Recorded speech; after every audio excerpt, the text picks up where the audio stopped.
had a few of our own faculty set up an activity or a challenge, and it was neat because we kind of set 3 parameters that we were to choose from. Building materials, we were given a problem to solve and a theme, and so we had little groups of 3. We went and picked 2 building materials, a problem to solve and a theme, and then we had just I guess regular classroom crafty products to build something to represent the parameters that we picked.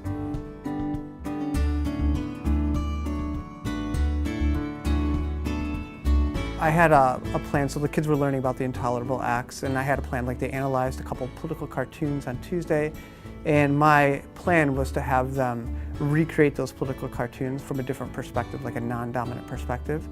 And I was in the middle and I was about to have the kids do that, and then just spur of the moment, I said, you know, we had a professional development yesterday and I was really excited by something we did. I was inspired, so we're gonna do it. So then I just took these random supplies that I have in my classroom. I have a table, and I put them on the table. And I said, at the end of the class today, for your exit ticket, so instead of writing or creating the political cartoon like we created, we're gonna build something. And so we're going to put all of our learning, and you're going to build something that demonstrates that learning. So it could be the representation of the intolerable acts in general. It can be one aspect of the intolerable acts. And I am not going to tell you how to organize it, because I want to see how you guys organize yourselves. And do you have any questions? And they said no. I said, okay, go. Well, I think that any classroom benefits from getting kids engaged. And so if you have students who maybe have a hard time sitting or have a hard time focusing in on a written assignment or something like that, that engagement is key.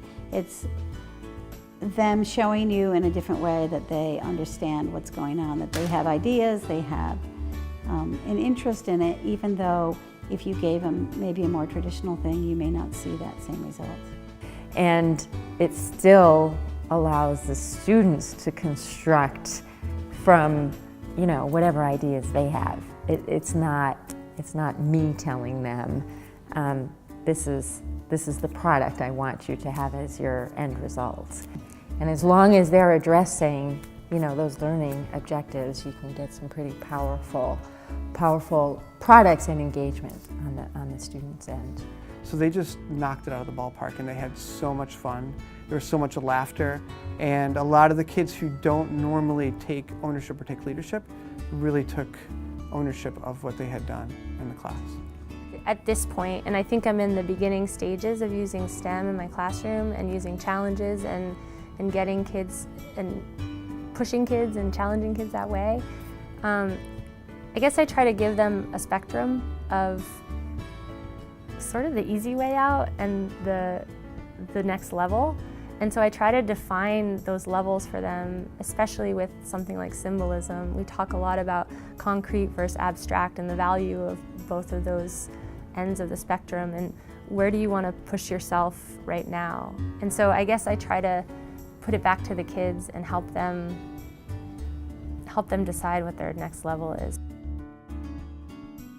So the science teachers have been planning together, and that has been a big game changer for me, because now instead of me trying to come up with everything that I need to do, we're planning together, and we're also sharing with Hunt teachers, the other middle school. And now we've got 6 heads giving ideas as opposed to just 3, you know, just every time we get a new idea, and then we get to sit down and hash it out, and somebody might try it in their classroom when we come back, and we talk about why it worked or why it didn't work. And I think that has been really valuable in our curriculum. It's made a lot more exciting classes, I think.